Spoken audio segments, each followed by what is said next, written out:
Hello guys, வணக்கம். மறுபடியும் இன்னொரு vlogல சந்திக்கிறது ரொம்ப மகிழ்ச்சி. நீ எங்கே இருக்குன்னு பார்த்தீங்கன்னா ஃபுல் ஆஃப் டயர்ஸ். ஸோ 8 நடுக்கு வந்து பார்த்தீங்கன்னா நான் ரொம்ப நாள் டயரு நான் பார்க்க மாட்டேன். ஸோ இப்போ போய் நான் பார்க்கும்போது வந்து பார்த்தீங்கன்னா பயங்கரம் கிராக்லாம் இருக்குது. கிராக் வந்து லாங் டைமில் வந்து இப்படியே விடக்கூடாது, நிறையா வந்து ப்ராப்ளம் வரும். எப்போவுமே பேசிக்காக வந்து வண்டியில் வந்து பேசிக்கான விஷயம் வந்து பிரேக்லேயும் வந்து டயர்லேயும் வந்து கஞ்சதரம் பண்ணவே கூடாது. நான் கொஞ்சம் கேர்லெஸ்ஸாக இருந்துட்டேன். இது வரைக்கும் எதுவும் நல்ல விஷயமா இது எதுவுமே வந்து கெட்ட விஷயமா எதுவும் நடக்கலை. ஸோ சிலருக்குலாம் வந்து இந்த டயர் பர்ஸ்ட் ஆகிறது, எக்கச்சக்க ப்ராப்ளம்லாம் வந்து நிறைய வந்து இப்போ இன்ஜூர்லாம் ஆகிருக்குது. ஸோ அதனால் அதில் கொஞ்சம் கேர்ஃபுல்லாக இருக்கணும். அது இல்லாமல் இன்னும் சில விஷயம் நான் சொல்கிறது வந்து பார்த்திங்கன்னா, ஆன்லைனில் டயரில் ரேட் கம்மியாக இருக்குது.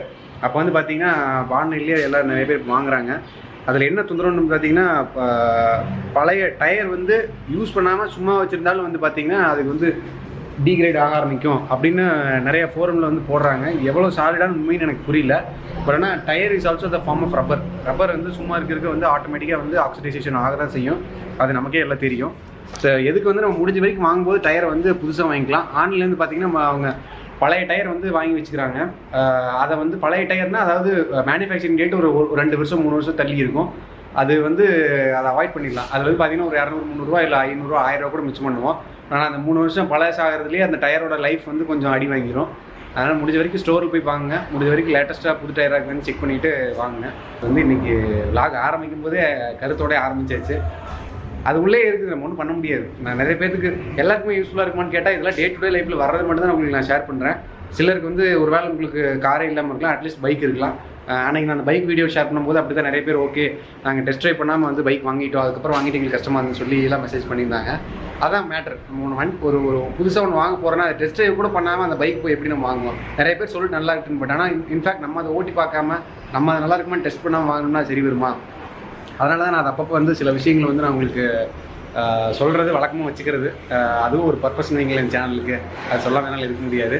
ஹோப் வந்து தெரியாதவங்க தெரிஞ்சுக்குவாங்க. அப்புறம் டயரில் நிறைய பிராண்ட் இருக்குது. பட் இந்த ஜேகே டயர்ஸு எம்ஆர்எஃப்பில் வாங்காதுன்னு சொல்கிறாங்க இந்த மாதிரி பழைய வண்டிக்கலாம். ஏன்னு கேட்டால் அது அவ்வளோ நல்லா இல்லை, சீக்கிரம் இதாகிருன்னு சொல்கிறாங்க. இந்த டயர் வந்து பார்த்திங்கன்னா 2 இயர்ஸ் ஆச்சு. ஒரு கல்லில் பட்டுச்சு அப்படியே பாருங்கள் பேர்ந்துட்டு வந்துருச்சு இந்த இடத்துல. நான் இதை பற்றி சொல்ல உங்களுக்கு மெயினாக வந்து பேக் வீலில் தான் பிரச்சனை ஆச்சு. இது ரொம்ப ஓல்ட் டயரு. இங்கே பாரு உங்களுக்கு அப்படியே இது ஃபுல்லாக எப்படி வந்து காலில் வெடிப்பு அந்த மாதிரி வந்துருக்குது பாருங்கள். இதெல்லாம் வெரி டேஞ்சரஸு. இன்னும் சம்மர் வேறு ஆரம்பிக்குது. இது மிச்சலின் பிராண்டு தான் நல்லா தான் இருக்கும். பட் வந்து வயசு அதிகம் இருக்குது. அதனால் வந்து நம்ம அதை பிராண்டை கம்ப்ளைண்ட் பண்ண முடியாது, நம்மளோட கம்ப்ளைண்ட் தான். ஸோ டயரை மாற்றிட்டு அடுத்து கொஞ்சம் ஊருக்கு போகலான்னு இருக்கிறோம். அங்கே போயிட்டு குட்டீஸு சில இதெல்லாம் வந்து உங்களுக்கு நான் காமிக்கிறேன். எங்கள் மாமா வீட்டுக்கு போகிறோம். அது நல்லாயிருக்கும். அங்கேயும் வந்து ஒரு வில்லேஜ் தான் ஏரியா. எனக்கு ரொம்ப பிடிக்கும். இந்த மாதிரி கொஞ்சம் ஊர் சைடு போகிறதுக்குனே கொஞ்சம் பிடிக்கும். என்ன இங்கேருந்து போகும்போது கொஞ்சம் ரோடெல்லாம் வந்து பார்த்திங்கன்னா நிறைய இடத்துல ஸ்பீட் பிரேக்கர் இருக்கும். ஸ்பீட் பிரேக்கருக்கு ஒரு அந்த பம்ப் லைட்டு ரிஃப்ளெக்டிவ் லைட்டு இருக்காது. அது ஒரு பெரிய ட்ராபேக்கு. அது எப்போ ட்ராப் ஆகுது நைட் டைமில் வரும்போது தான். டே டைமில் போகும்போது நமக்கு தெரியாது. நைட் டைம் வரும்போது இங்கே எங்கேடா ஸ்பீட் பிரேக்கர் வந்துக்கிற மாதிரி இருக்கும். அது மட்டும் கொஞ்சம் கஷ்டமான காலம். அது கொஞ்சம் எக்ஸ்பீரியன்ஸ்லாக மேபி மனப்பாடம் பண்ணி வச்சுக்கோன்னு நினைக்கிறேன். இங்கே ஒரு ஸ்பீட் பிரேக்கர் வரும்னு. அந்தளவுக்கு தான் நம்ம ஊரில் இருக்குது. என்ன பண்ணுறது?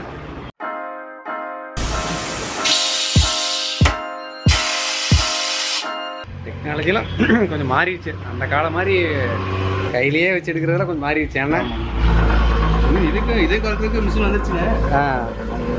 1.5 லட்சம் ரூபா ஆகுதுங்க. ஓ, அதனால அதை வாங்க முடியும். ஆமாம், வர்றவங்க வெயிட் பண்ணாமல் டக்கு டக்குன்னு மாற்றி வரவங்க இதுதான் வசதியாக இருக்குது. மேனுவல் கம்மி பண்ண தான் வேலை முடியும்.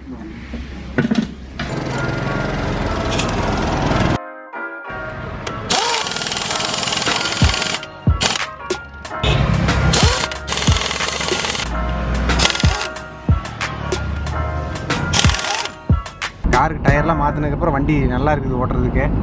ரோடெல்லாம் மரத்தை நிறைய வெட்டினாங்க. ஏற்கனவே உங்களுக்கு காமிச்சிருக்கிறேன். இப்போ போகும்போது கொஞ்சம் நல்லா தான் இருக்குதுன்னு வைங்களேன். 2 பக்கம் போட்டு நல்லா 2 வழிச்சாலையாக 4 வழிச்சாலையாக மாற்றி அருமையாக இருக்குது போகும்போது. 4 வழிச்சாலையே 8 வழிச்சாலையில் அதை திட்டினோம்னா என்ன பண்ணுறதுக்கு? நிம்மதியாக போக முடியாது. அப்படி சொல்ல வரல. வந்து மரம் வந்து நட்டுறன் இந்த இடத்துல ஒரு 100 கிலோமீட்டரில் வந்து கிட்டத்தட்ட ஒரு 10,000 மரத்தை பிடிங்கிருந்தாங்கன்னா ஒரு 10,000 மரத்தை நட்டுறன்னு திருப்பியுமே 1 கிலோமீட்டரில் 10,000 மரம் இருக்கிறதுக்கு வாய்ப்பு இருக்குதா? நட்டுட்டாங்கன்னா பரவாயில்ல வேறு இடத்துல. இப்படி போகிற வெறும் மண்ணை அப்படி போட்டுச்சுன்னா என்ன பண்ணுறது? வந்தாச்சு எங்கள் பாட்டி வீட்டுக்கு. இல்லை குட்டீஸுக்கெலாம் வந்து எனக்கு பாட்டி கேமரா தோட்டத்துக்கு வந்தாச்சு. வர வழியிலே செவ்வழி குடிக்கலாமா ஒரு ஐடியா போட்டேன். அம்மா விடவே மாட்டேன்ட்டாங்க. இங்கே வா நம்ம தோட்டத்தில் இருக்கிற போட்டு அங்கே போய் குடிப்பேன்னு சொல்லிட்டு தாத்தா பாட்டிலாம் இருக்கிறாங்க. அவங்கள போய் வந்துட்டு சாயங்கால நேரத்தில் வேலை இருக்குது, அதை போய் டிஸ்டர்ப் பண்ணி மரத்தில் ஏரியெல்லாம் பண்ணிட்டு இருக்க சரியாக இருக்குன்னு கேட்டேன். அம்மா விடாமல் வந்து வெட்ட விட்டாங்க. தாத்தா சல்லம் போட்டு இழுத்துட்டு இருக்கிறாரு. பாட்டி வந்து இப்போ வெட்டி கொடுக்க போகிறாங்க. என்ன இருந்தாலும் இது குடிக்கிறதுல ஒரு சுகம் தண்ணி தான். பட் இருந்தாலும் வந்து வயசானவங்களுக்கு போய் நம்ம கேட்குறதுக்கு எனக்கு கொஞ்சம் கூச்சமாக இருக்கும். அவங்களுக்கு போய் வேலை வாங்கணுமான்னு சொல்லிட்டு. இதெல்லாம் ஃபுல்லாக மலைப்பகுதி.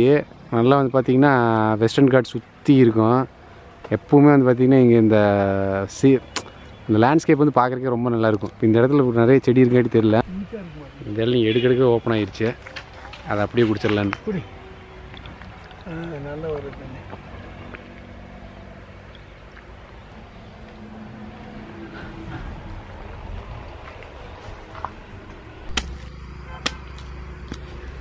ஏற்கனவே இந்த டிவைஸ் வச்சு ஓட ட்ரை பண்ணிச்சு. கொஞ்சம் லெவுகாக இருக்கிறதெல்லாம் உடஞ்சிருச்சு. இது கொஞ்சம் மாண்டாயிட்டுருச்சு. அதனால் தாத்தா வந்து வெட்டியே கொடுக்குறேன்னு சொல்லி இதிலேயே வெட்டிட்டு இருக்கிறாரு. எப்பவுமே குழந்தைகள பாருங்க, இதை குட்டி ஆதிரா மாமாவோட பொண்ணு. எப்பவுமே ஊருக்கு வரும்போது ரொம்ப நாளைக்கு அப்புறம் வரேன்னா குழந்தைகள் பார்க்க வரும்போது கொஞ்சம் ஜாமான் வந்து வாங்கிட்டு வந்துடுறது. ஸோ வந்து என்னென்ன வாங்கியிருக்குன்னு உங்களை அங்கே போய் நான் காமிக்கிறேன். கொஞ்சம் முடிஞ்ச வரைக்கும் கொஞ்சம் பிரெயின் ஆக்டிவேட் பண்ணுற மாதிரி, கொஞ்சம் அட்லீஸ்ட் வந்து சோம்பேறித்தனம் பண்ணாமல் இருக்கிற மாதிரி சில கேம்ஸ் தான் வாங்கிட்டு வந்துருக்குறேன். அந்த மாதிரி வந்து நீங்களும் போகிறப்ப ஏதாவது குழந்தைங்களுக்கு வாங்கி கொடுங்க. அவங்களுக்கு இப்போ மெமரபுளாக இருக்கும். சரி ஓகே, ஏதோ விளையாடி ஜாமான் வந்திருக்குன்னு சொல்லிட்டு இது ஒரு கேம் வாங்கியிருக்கிறேன். இது என்னன்னு தெரியுமா உனக்கு? அந்த காலத்தில் நம்ம சின்ன பிள்ளையா இருக்கிறப்ப தென்னை மரத்து குச்சி வச்சு விளையாடுவோம் இல்லை, அப்படியே நகராமல் எடுக்கிறது அந்த கேம் அது. அந்த குச்சியை நகராமல் எடுக்கணும். ஆமாம், ஒன்று மாஸ்டர் குச்சி இருக்கும், பிளாக் கலர், அதை வச்சுக்கணும். அதை வச்சு மற்றதெல்லாம் நகராமல் எடுக்கணும். அதான் கேம். விளையாண்டுருக்கேன் நீ? இது விளையாண்டது இல்லையா? இது வந்து நீ வந்து எப்படி வந்து ஒரு பொருளை அசையாமல் அதுலேருந்து எடுக்கிறதுன்னு தெரிஞ்சுக்கணும். நீ இது விளையாடும்போது கொஞ்சம் அப்படியே லெவுகாக அப்படி எடுக்கணும். அந்த மாதிரி ஆளு கூட விளையாண்டினா தான் உனக்கு தெரியும். ஏன்னா என்ன, நாங்களாம் தென்னை மரத்து குச்சி வச்சு எடுத்துக்கிட்டு இருந்தோம். இப்போ வந்து லேட்டஸ்ட்டாக வந்துருச்சு, அதனால் அதே வாங்கியாச்சு. பின்னாடி இன்ஸ்ட்ரக்ஷன், அவுட் டு பிளேன்னு இன்ஸ்ட்ரக்ஷன் கொடுத்துருப்பாங்க. அதை பார்த்தீங்கன்னா தெரிஞ்சிடும் உனக்கு தெரியவா. அதுக்கப்புறம் இங்கே வரு. செஸ் இது எவ்வளோ வாட்டி தான் நான் வாங்கியிருப்பேன். இது நான் செஸ் கிளாஸ் கூட கொண்டு போகலாம். நான் செஸ் கிளாஸ் விட்டு மாறிட்டியா? அப்சராவுக்கு குட்டி தம்பி பார்த்துருக்குது, அது பார்க்க தான் வந்தோம். குட்டி தம்பி தூங்கிட்டு இருக்கிறான். அப்படியே அந்த கேம் விளையாடலான்னு சொல்லிட்டு நாங்கள் என்னை கூப்பிட்டு இருக்கிறான். கேம் விளையாடலாமா? இது இத்தனை நீ ஜெயிச்சிருவியா? பெஸ்ட்டு சும்மா இது போட்டு விட்டுருணும். போட்டுவிட்டு இப்போ நீ ஒரு எல்லோ கலர் டீம் வைய, நீ எல்லோ எடுக்க போகிறேன்னா அதுங்க ஆப்பிள் எடுக்கணும். இங்கேருந்து எல்லாம் மற்றதெல்லாம் பட்டுருச்சு, இதெல்லாம் ஃபவுல் ஆகிடுச்சு. இது வந்து மாமா விளையாண்டதை விட கொஞ்சம் அட்வான்ஸாக இருக்குதுன்னு வைய. ஸ்கோரெல்லாம் போட்டு ஒரு குச்சிக்கு ஒரு ஸ்கோர் கொடுத்துட்டாங்க. இது என்னென்னா கீழே பூரா வந்துட்டு போட்டுறோன்னு ஃபஸ்ட்டு எது வந்து கீழே டச் பண்ணிக்குதோ கிரவுண்டில் அதை மட்டும் அதுங்க ஆப்பிள் எடுக்கணும், கையில் தான் எடுக்கணும். ஒன்ஸ் வந்து ஒன்று எடுத்துட்டீங்கன்னா அதுக்கப்புறம் மற்றது வந்து நீ குச்சி வச்சுருக்க கூட நீ எடுக்கலாம். இப்போ ஆறு காருக்கு நாங்கள் ரேஸ் விட போகிறோம். ஆதிரா வந்து ரேஸ் விடணும்னு சொல்லியிருக்கிறான். உள்ளாமா? உள்ளாமா? ஒரு 1 2 3 சொல்கிறேன். 1 2 3. ப்ளூ தான் ஃபஸ்ட்டு எல்லாத்தோட போகுது. ப்ளூ தான் எல்லாத்தோட ஃபாஸ்ட்டாக போகுதா?